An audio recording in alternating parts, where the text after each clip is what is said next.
Matted fur stuck to the beast's sides, sweat dripping down its flank as it expelled rancid breath. Thick ropes of saliva swung from pus-stained teeth, protruding from black-lipped jaws like shattered battlements.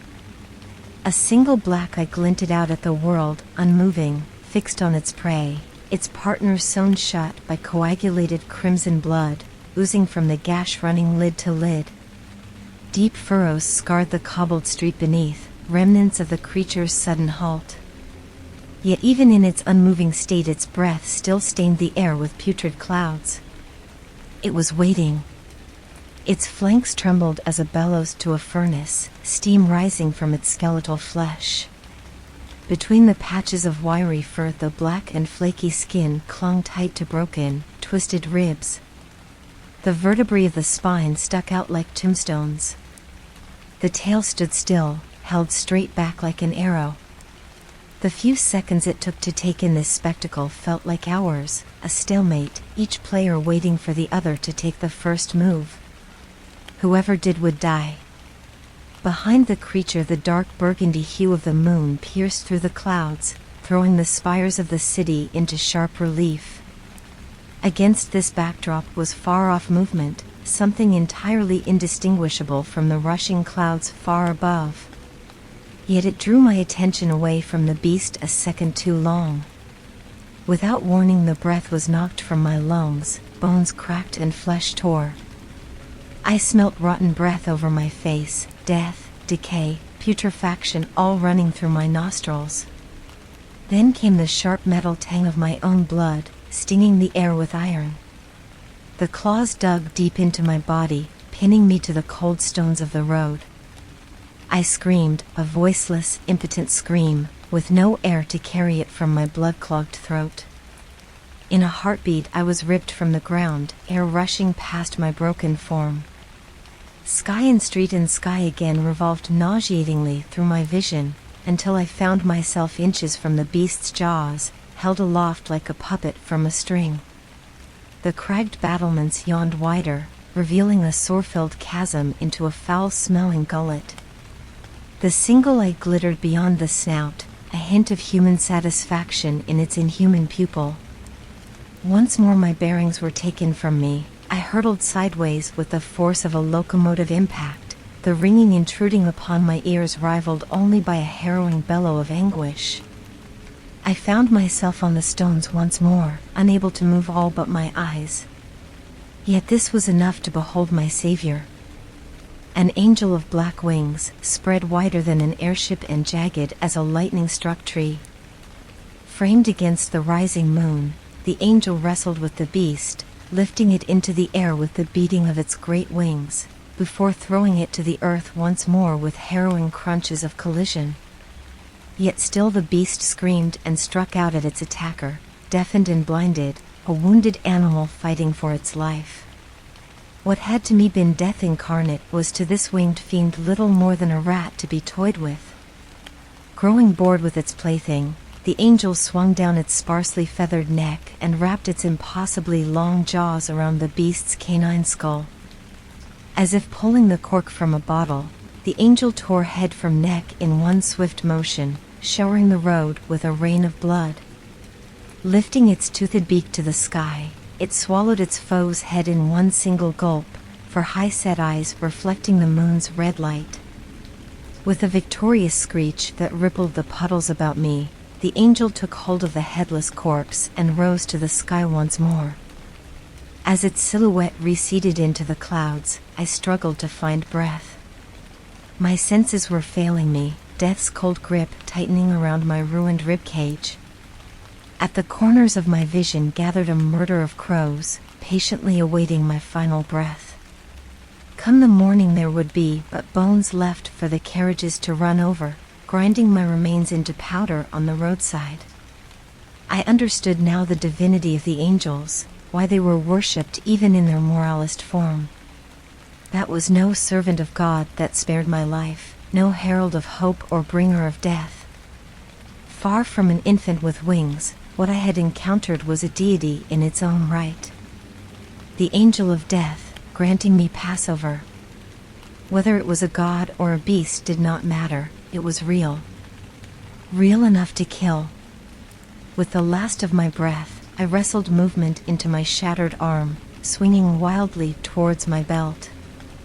My numb and stiff fingers found slippery blood and shattered glass where there should have been injectors.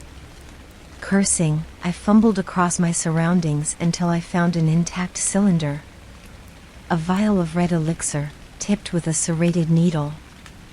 My strength rapidly evaporating, I swung as hard as I could into my own thigh, needle breaking through clothing, skin, dermis, muscle, and finally shattering the bone itself. Whilst my head filled with agony, I compressed the plunger, bathing my bone marrow in salvation. I can hardly describe the effect elixirs of this sort have on the body. Of course, I can say that they use a powerful mixture of enzymes to rapidly mend bones and tissues. I could say it includes a large blood transfusion to replace lost fluids. I could even explain the concoction of painkillers and antibiotics used to stave off infection. But none of that would tell you how it feels to use an elixir. How it feels to have every muscle of your body contract simultaneously. To have your broken bones snap back into place as if struck by a hammer. Or worse yet, how it feels to know that you will never truly replace what you have lost. The tissue sewing itself together is not your own, and it never will be. There is no way to know how your body will behave after this process, or if you'll survive at all. This is not medicine, this is a curse. A deal with the devil for more life, at the cost of your humanity. I did not know then what I would become from this single injection. With mercy, the screams I had bottled up finally escaped my throat, startling the carrion birds awaiting their feast. They took flight, cawing in panic as they spun like a dark cloud above me. I felt tears running down my cheeks as the feeling returned to my skin.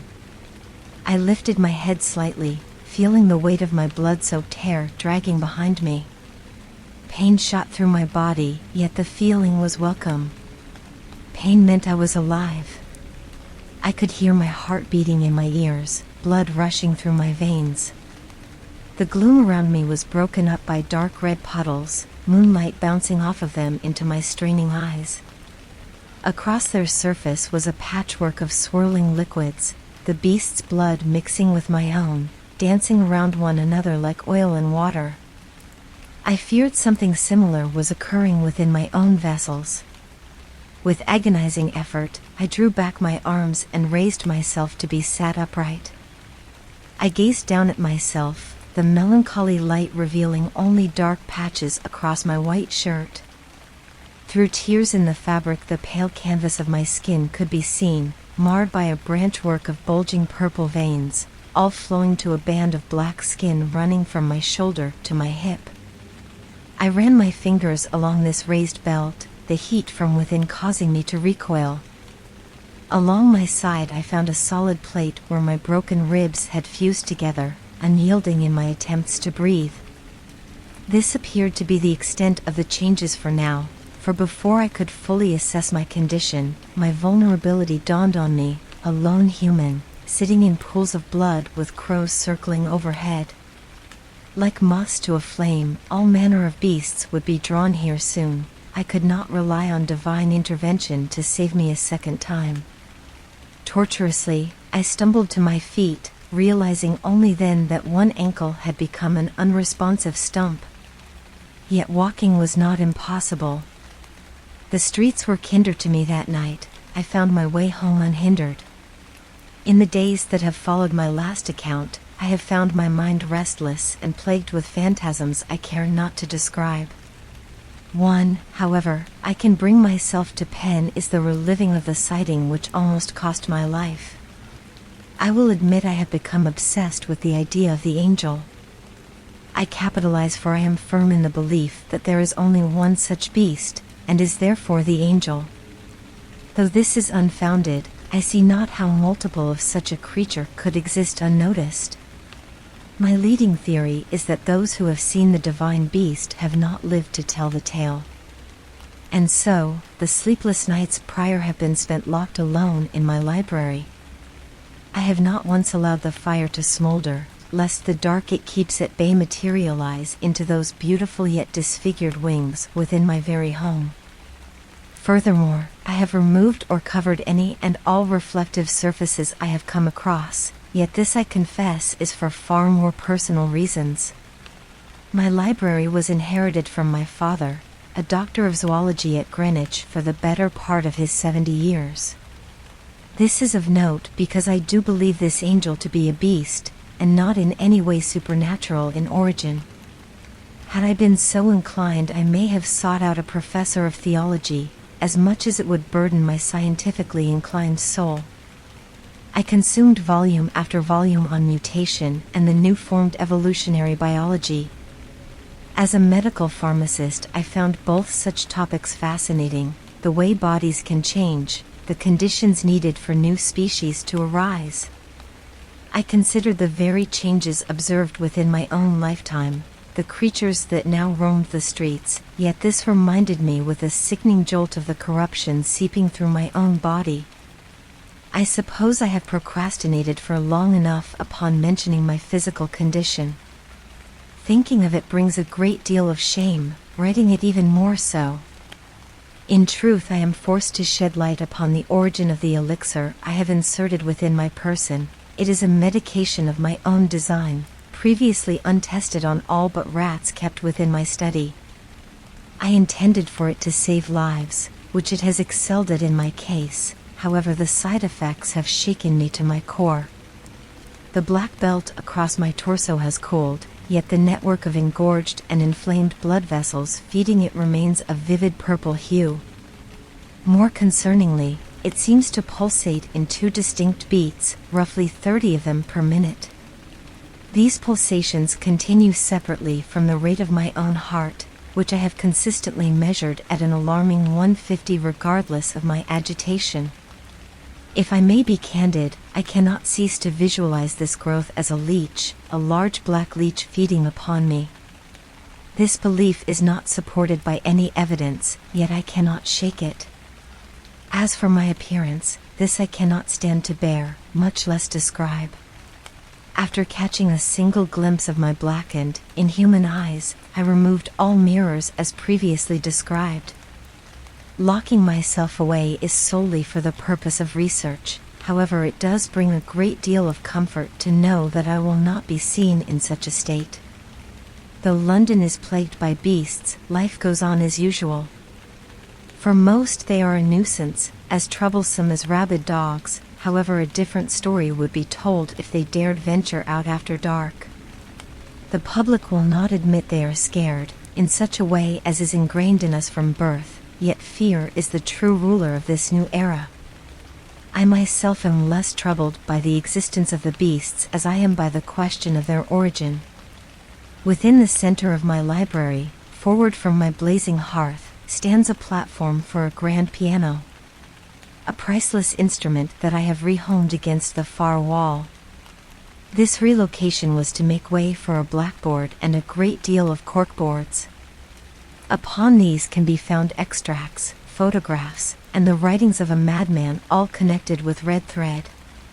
What to an onlooker may appear as the work of a Marxist insurrection is to me my magnum opus, a grand theory of bestiology, and most importantly the skeleton of a dissertation on the angel. Now my burden was to find the evidence of my claims. I must prove the existence of a creature seen only by me, and as of yet rumored by no others. For such an expedition I must prepare accordingly. Fog swirled and coiled like fingers grasping at my coat tails. Gas lamps stood cold and unlit, their attendants too fearful to venture out that night. The wheels of my light wagon rumbled against the cobbled road, crackling like thunder through the silent night. The contents of my trolley were critical to my endeavor: a single tailboard camera, several empty glass vials, a microscope, a phosphorus flare, and this very journal. My only purpose in life by this point was foremost to prove the existence of the angel, and secondarily to understand what it was. Upon my belt I carried several fresh injectors of my elixir, yet I dreaded using them, and a cold metal revolver. The gun felt heavy against my hip, almost blasphemous to my noble pursuit of knowledge, yet I felt it to be a necessary evil. I could prove nothing if I was dead. The streets closed in upon me with inanimate intimidation, their many windows observing my passage with judgment, their curtains drawn tight, yet the fires within still shone through, leaving deep orange irises to gaze into my very soul. I had little time to wonder after the lives of the occupants then, but I do now. Now I wish for nothing more than to have lived as they do, locked away from the horrors that prowl the city. My wandering was not aimless, however, as my goal was laid out clearly within my mind. To clearly capture an image of the angel I must seek elevation, and so I strove for the tallest building around, the church spire. Once there I would bait the creature with a flare, and upon its arrival it would be caught by the flashpan of the tailboard. With this I would have irrefutable evidence of the angel, and therefore be able to publish the work of my obsession as scientific fact. I was roused from my single-minded determination by a low growling. The noise was at first a sensation deep within my chest before it became a sound, the deep tone rattling me to my core. In fear I froze, turning slowly about myself to find the noise's source. Within the dark of an alley, gray brickwork hidden in shadow, was the subtle glint of teeth. They were low to the ground, yellow, glossy surface bright against the swirling haze of the night. It was a good 20 feet from where I stood, certainly it was stalking me. I had been so focused on my own pursuit that I neglected to consider that I may be pursued myself. The creature growled again, this time allowing jagged claws to catch the light as it edged forwards. Slowly, I reached for the revolver. This beast was smaller than the last, and likely weaker. Bones cracked sickeningly as misshapen legs raised a twisted torso. Rising up to the height of a man, the creature's shins split backwards into asymmetrical knees, bone glittering in the foggy moonlight. Blood stained the fur of the bipedal demon before me, dripping down from its muzzle and staining its chest. Arms disproportionately long were held out at awkward angles, tipped with razor claws protruding from cracked skin. Sunk into the creature's breast was the handle of a butcher's knife, rising from the stretched skin like an obelisk, a monument to immortality. I was not the first to make an attempt on the beast's life. In its new form, the creature was easily a foot over my height. It let out another deep growl, then began to charge. Broken and dislocated legs launched the beast forwards at remarkable pace. As the distance between us shortened, I discharged my revolver, 3, 4, 5 times into the creature's blasphemous form. Each shot was accompanied by the wet sound of tearing flesh, yet the beast hardly even flinched. As it closed in upon me, I leveled my pistol towards its head for one final shot. The ringing in my ears could not possibly compare to what the creature would have felt in that moment. From near point-blank range, the lead projectile made contact with the soft cornea of the beast's black eye, splitting the lens and destroying the retina before the lids had a chance to close. Pain signals may have reached the brain by the time the optic nerve was eviscerated, yet the bullet was far from slowing down. Any pain this beast felt would have ceased instantly as the gray matter within its skull became thoughtless mush, a soup of everything it had ever experienced expelled forcefully through the back of the skull, painting the walls behind in red and brown. The corpse held significant inertia from its charge, impacting into me with the force of a stallion racehorse. I was thrown backwards, all air knocked from me as I collided with the cobbles once again. There I was pinned in place by the stinking, bleeding, oozing corpse, the foul stench of death and gunpowder lingering in the cold air. I was wrong to have assumed this opponent weak. Despite its diminutive stature, were it not for my lucky shot, the creature would have torn me limb from limb. I feared my time isolated had clouded my sense of judgment. Caution gave way to paranoia. With excruciating effort, I lifted the lifeless husk from me and rolled it onto its side. For some time I lay beside it, breathless, my fused ribs fighting against my diaphragm to draw in fresh air. My entire body trembled, muscles spasming with adrenaline. Once my wits were about me once more, I began a hasty field examination of the cadaver before me. Blood samples were collected, vials pushed against weeping bullet wounds, thick purple-tinted liquid seeped into them. The abnormal hue made the blood appear deeply sickly, however it would have to be examined under proper lighting to be sure. The anatomy of the creature was troubling. It was unclear what was a joint and what was a break, for the subject had used both interchangeably, seemingly breaking its own bones when it required a wider range of movement.